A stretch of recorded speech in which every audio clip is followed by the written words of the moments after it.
نبی کریم صلی اللہ علیہ وآلہ وسلم جب مکہ فتح کرنے آئے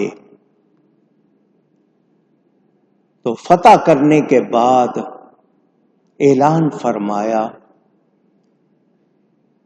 کہ جتنے ہیں وہ اپنی جان کا تحفظ چاہتے ہیں تو وہ اپنے گھروں میں بند ہو جائیں، دروازے بند کر لیں، کوئی ان پر حملہ آور نہیں ہوگا، ہتھیار رکھ دیں، سب کو امان، تحفظ، سیکیورٹی، سیفٹی۔ جو مخالف تھے ان کا نام لیا کہ کوئی ان کے گھر میں بھی پناہ لے لے، چھپ جائے، اس کو بھی امان۔ مگر دھیان سے سنیں، 4 کافر ایسے تھے، کتنے؟ یاد رہے گا آپ کو؟ 4 کافر ایسے تھے، فرمایا جہاں بھی نظر آئیں، جہاں بھی ہوں، ان کو قتل کر دو، یہاں تک کہ اگر وہ کعبے کے غلاف میں لپٹے ہوئے ہوں، کعبے کے غلاف میں چھپے ہوئے ہوں، ان کو بھی قتل کر دو۔ ان کے نام سنا دیتا ہوں آپ کو۔ اکرمہ ابو جہل کا بیٹا، عبداللہ بن خطل، اس کو ابن خطل بھی کہتے ہیں، مقیس بن سبابہ، اور عبداللہ بن سعد بن ابی سورہ۔ یہ 4۔ کیا جرم تھا ان کا؟ سننا چاہتے ہیں کہ ان کے لیے معافی نہیں تھی؟ یہ 4 انہوں نے نبی کی گستاخی کی تھی، نبی کی میں توجہ دلا رہا ہوں آپ کو، گستاخ نبی کی ایک سزا، بھولنا نہیں۔ یہ ہم نے نہیں رکھی ہے، کوئی دنیا کا آدمی اٹھ کے کہے کہ تم نے یہ کہا ہے، یہ قانون شریعت ہے، نبی پاک کا ارشاد ہے، پڑھو شفا شریف اور دیگر۔ یہ جو ابو جہل کا بیٹا تھا اکرمہ، یہ بھاگ گیا۔ ابن خطل تو وہ کعبے میں لپٹا ہوا تھا، اس کو مار دیا گیا۔ یہ اکرمہ بھاگ نکلا اور دریا پار کرتے ہوئے کشتی پر سوار ہوا، دریا کے رستے جانے لگا۔ تو کشتی پر جب بیٹھا تو مخالف ہوا، آپ جدھر جا رہے ہوں ادھر ہی سے ہوا آ رہی ہو تو آپ ہوا کے مخالف، اگینسٹ ونڈ جاتے ہیں، تو کشتی کو سنبھلنا مشکل ہو گیا، ڈوبنے لگی کشتی۔ تو ملاح سیلر جو کشتی چلاتے ہیں، کیپٹن آپ کہتے ہیں، اس نے، جو ملاح تھا کشتی کا، اس نے کہا اللہ سے سچا وعدہ کرو، اللہ سے مخلص ہو کر، خالص ہو کر، تمہارا کوئی بت اب تمہاری مدد نہیں کر رہا، نہ کر سکتا ہے، نہ کر رہا ہے، نہ کر سکتا ہے۔ تم مشکل میں آئے ہو تو اللہ کو خالص ہو کر، اس کو سچا مان کر، اس کو پکارو، اس سے وعدہ کرو۔ یہ اکرمہ جو کشتی میں سوار تھا، ابو جہل کا بیٹا، اس نے دل ہی دل میں کہا یا اللہ، اگر تو نے آج مجھے بچا لیا تو میں وعدہ کرتا ہوں میں تیرے نبی کے ہاتھ پر جا کر اسلام قبول کر لوں گا۔ دل ہی دل میں وعدہ کر لیا، اور مجھے یقین ہے کہ وہ تیرے حبیب اتنے مہربان ہیں، مجھے معاف کر دیں گے، وہ کریم ہے، مجھے معاف کر دیں گے۔ جب اس نے سچے دل سے یہ کیا، اللہ تعالی نے ہوا کو روک دیا، ہوا کو، تو کشتی ڈوبنے سے بچ گئی۔ یہ آیا نبی پاک صلی اللہ علیہ وسلم کی بارگاہ میں اور مسلمان ہو گیا، صحابی بن گیا، اور آخر وقت تک اپنی اس وعدے پر قائم رہا۔ کہنے والے نے کہا قضاء و قدر، قضا جو اللہ فیصلہ کر دے، تقدیر، قضاء و قدر، جہاں چاہے گی کشتی لے جائے گی، اگرچہ ملا اس پر کپڑے پھاڑ کر ڈال بھی دے، کتنے بادبان بنا لے، اگر اللہ نہیں چاہے گا تو وہ بچ سکتی نہیں۔ اگر تیرے اندر اخلاص کا، خالص ہونے کا بیج نہیں، تو اس در سے تجھ سا محروم کوئی اور نہیں ہوگا۔ اعمال میں اخلاص ہو تو سلامتی ہے، ورنہ دھوکہ بازوں کی کشتی کو شکست کے سوا کچھ نہیں ملتا۔ تو اب ان سے پتہ کیا چلا؟ پیور ہو جاؤ، خالص ہو جاؤ۔ کیا ہو جاؤ؟ خالص، خالص ہو جاؤ۔ کس کے لیے؟ اونچی اللہ کے لیے خالص ہو جاؤ۔ رمضان میں تربیت ملی، 29 دن، 30 دن، 29 روزے ہوں ثواب 30 کا ہی ملتا ہے۔ تربیت ملی، بند کمرے میں ہو، پانی سامنے رکھا ہوا ہے، نہ کوئی کیمرہ ہے، نہ کوئی اور دوسرا آدمی ہے، کوئی دیکھنے والا نہیں، آپ پی لو تو کسی کو پتہ چلے گا؟ پوچھ رہا ہوں۔ مگر کلی کرتے ہوئے، گاگر کرتے ہوئے، اتنی احتیاط کے حلق سے نیچے قطرہ نہ اترے، اور کوئی نہیں دیکھ رہا، مگر جس کے لیے روزہ رکھا ہے وہ اللہ، وہ اللہ۔ تو اللہ کیا صرف رمضان میں دیکھتا ہے؟ یہ تمہیں ایک طرح سے سبق مل گیا، تربیت، ٹریننگ مل گئی، اس کو سارا سال جاری رکھو، خالص ہو جاؤ اللہ کے لیے۔ کھانا اللہ کے لیے، پینا اللہ کے لیے، سونا اللہ کے لیے، جاگنا اللہ کے لیے، کاروبار کرنا۔ آپ کہیں گے اللہ کے لیے کا کیا مطلب؟ بھئی زندگی کا مقصد اللہ کی عبادت ہو جائے، تو عبادت کرنے کے لیے کھانا ضروری ہے، کھانے کے لیے کمانا ضروری ہے، تو سارے کام عبادت بن جائیں گے یا نہیں بن جائیں گے؟ اونچی، خالص ہو جاؤ۔ نہیں میں تو ابھی جوان ہوں، ابھی مزے کر لوں، بوڑھا ہوں گا تو دیکھا جائے گا، حج کو بھی جلدی نہیں جانا، ابھی حج کرنے کے بعد پھر گناہ کیسے کروں گا؟ ہمارا تو یہ حال ہوا ہے۔ ہم لوگ کیا کر رہے ہیں؟ تو خالص ہو جائیں گے تو پھر آپ کی ہر بات آپ کو بتاتی رہے گی کہ صحیح جا رہے ہو یا نہیں جا رہے ہو۔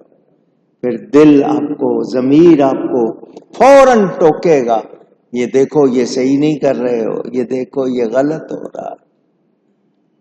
اللہ والے اللہ کی عطا سے ہمیں کر کے دکھاتے ہیں، پھر بھی ہم سمجھتے نہیں۔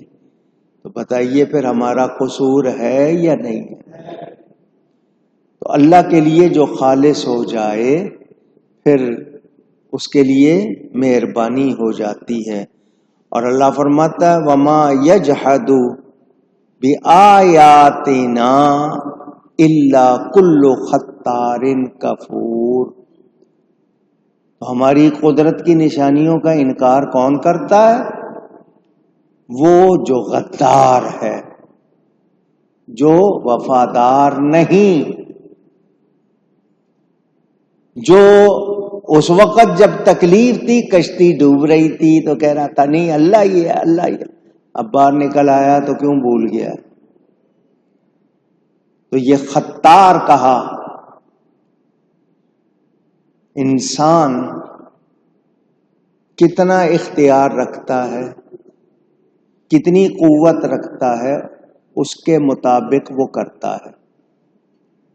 مجھے اللہ نے جتنی طاقت دی ہے، میرے پاس ارادہ بھی ہے، میرے پاس جتنا اختیار ہے، میں اس کے مطابق کرتا ہوں۔ تو میں ناشکری جو کر رہا ہوں تو اپنے اختیار سے کر رہا ہوں یا نہیں کر رہا ہوں؟ بولیے، آواز نہیں آئی؟ آپ لوگ سمجھے نہیں ہیں؟ پھر آئیے سمجھاتا ہوں۔ آواز نہیں نکلی ہے، اس کا مطلب یہ کہ ابھی آپ کے اندر بات نہیں اتری۔ کچھ لوگ کہتے ہیں جی پتا نہیں ہلتا اللہ کے حکم کے بغیر، کہتے ہیں نا۔ ایک شخص نے کی چوری، چوری کر کے نکل رہا تھا، لوگوں نے پکڑ لیا، کہنے لگا دیکھو تم سارے مسلمان ہو؟ ان کا بالکل مسلمان۔ تمہارا یقین ہے یا نہیں کہ اللہ کے حکم کے بغیر پتا نہیں ہلتا؟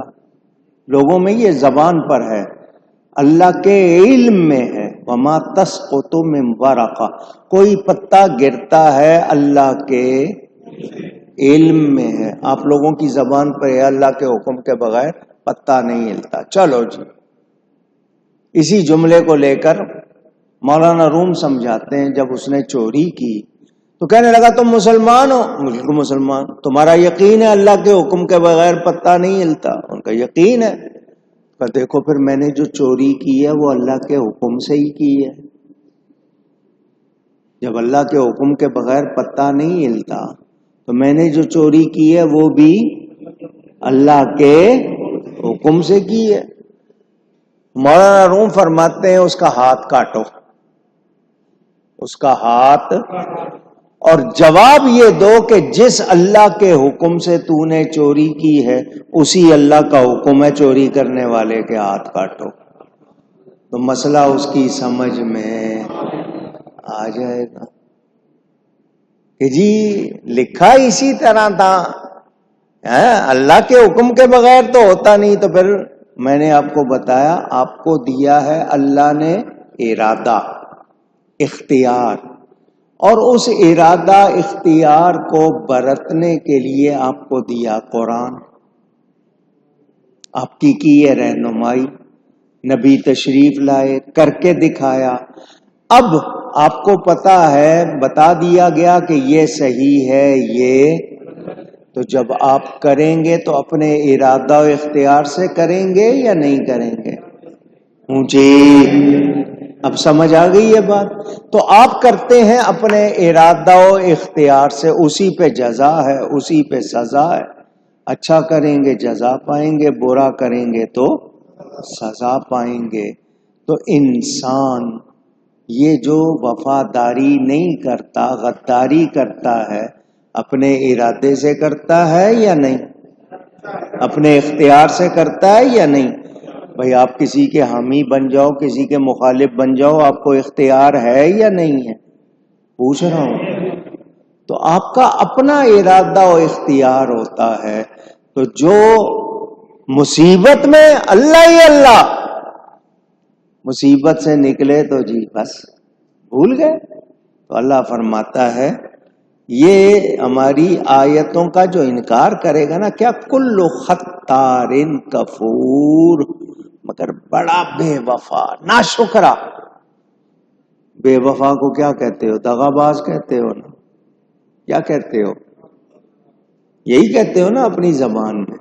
تو ہم اگر اللہ کے وفادار نہیں ہوں گے تو کیا پھر اللہ کو راضی کر سکیں گے؟ اونچی۔ اچھا جی، آگے کفور کا لفظ ہے، ناشکری۔ کافر کا مطلب انکار کرنے والا، تو کفور آیا ہے ناشکری کرنے والا، یعنی جس کی عادت ہو گئی ہو ناشکری کی، ظلم کسی کی عادت بن گئی ہو اس کو ظلم کہہ دیتے ہیں۔ تو کافروں کے لیے یہ بتا دیا گیا، یہ بڑے غدار، ناشکر ہے۔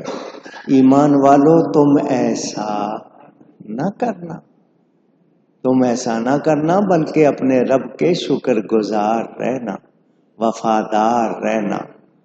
تو وفادار رہو گے، شکر گزار رہو گے تو بیڑا۔ اچھا جی، دھوکہ دینا کس کی نشانی ہے؟ پوچھ رہا ہوں آپ سے، کوئی لفظ بولے۔ منافق کی، صحیح لفظ بولا، کس کی؟ منافق کی نشانی۔ آپ کو ویسے کوئی کہے تم بڑے منافق ہو تو مان لو گے؟ غصہ آئے گا، لیکن حرکت وہی کر رہے ہو۔ تو دھوکے باز سے وفا کرنا بھی دھوکہ ہے۔ مولا کائنات حضرت علی کا فرمان، جو دھوکے باز ہو، دھوکے باز سے وفا کرنا بھی دھوکہ ہے۔ ایسے ہی جو لڑنے والے آپ سے، الجھنے والے آپ سے، اور آج کل آپ کے ہاں غرور کا لفظ ہوتا ہے، غرور بھی دھوکے کو ہی کہتے ہیں۔ تکبر، جانتے نہیں ہو مجھے، تمہیں میرا پتہ نہیں ہے، میں سنتے رہتے ہیں یا نہیں سنتے رہتے ہیں؟ اے انسان، یاد رکھ،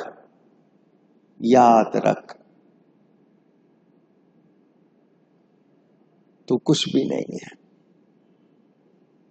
کیا کہتے ہیں، پانی کا بلبلا، ہوا ملی ہوئی ہے نا، ہوا نکلے گی تو ختم۔ کس بات پہ اکڑتا ہے؟ مولا کائنات فرماتے ہیں، اللہ کے نزدیک جو متکبر ہے، التکبر علی المتکبر صدقۃ، التکبر مع المتکبر صدقہ، یہ مولا علی کا فرمان تفسیر روح البیان میں علامہ اسماعیل حقی نے بھی نقل کیا کہ جو تکبر کرتا ہے اس کے ساتھ تکبر سے پیش آنا بھی صدقہ ہے، اس کے لیے یہ سبق ہے، اس کو سکھانا ہے، یعنی اس کے ساتھ اسی طرح پیش آنا اس کا علاج ہے۔ اب بہت سے لوگوں کو سلام کرتے ہیں، وہ جواب دیتے ہیں، مسلمان کی بات کر رہا ہوں، غیر کی نہیں، تکبر ہے ان کو، ہاں سلام کا جواب اس کو دوں؟ ایسے کو سلام کرنا جائز نہیں ہے۔ جو سلام کا جواب نہ دے، مسلمان ہے، تکبر کی وجہ سے جواب نہ دے، اس کو سلام کرنا جائز نہیں۔ انسان میں اگر وفا نہ ہو تو اسے کوئی بھی پسند نہیں۔ میں اور آپ آپس میں ایک دوسرے کے وفادار نہیں تو دوسرا ہم سے ریزرو ہو جاتا ہے، پرہیز کرتا ہے، دور رہتا ہے، اعتبار نہیں کرتا۔ سوچو، جو اللہ سے وفا نہیں کریں گے پھر کیا حال ہوگا ان کا۔ عالم ارواح میں اللہ تعالی نے فرمایا تھا، الست بربکم، کیا میں تمہارا رب نہیں؟ قالوا بلا، سب سے پہلے نبی پاک نے، پھر سب نے کہا بے شک تو ہمارا۔ یہ وعدہ ہو چکا یا نہیں ہوا؟ پوچھ رہا ہوں، تو کیوں بھول گئے؟ وعدہ وفا کیوں نہیں کرتے؟ اس کی عبادت کا شوق کیوں نہیں ہے؟ اس کے عذاب کا ڈر کیوں نہیں ہے؟